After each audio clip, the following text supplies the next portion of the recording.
Have you ever had a trip abroad, Kevin? Yes, I've been fortunate enough to travel to various countries. I have visited France,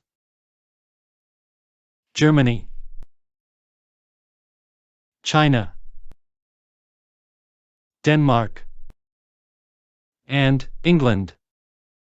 How about you? No, it has always been too expensive for me to travel abroad. I really long for a trip, though. Well, don't worry too much about the cost. You can always take it easy and plan a day trip at least. There are many affordable options, like going camping or taking a boat trip to enjoy the scenery. You're right, maybe I should consider a day trip. In fact, I have plans to go camping somewhere with my friends in 2 months. That sounds great. I'm sure you'll have an amazing time. Speaking of trips, how was your trip to China? My trip to China was an extended business trip. The flight alone took about 15 hours. Wow, that's quite a long journey. How was your experience there?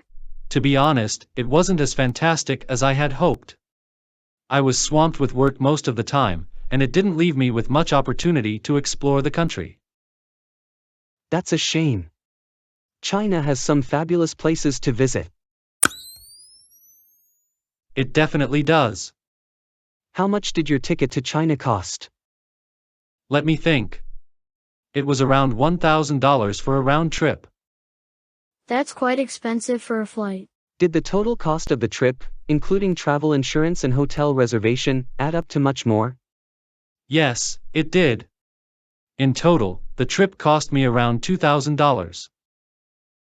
Oh, that's quite pricey indeed. It's an excellent idea to travel on a shoestring.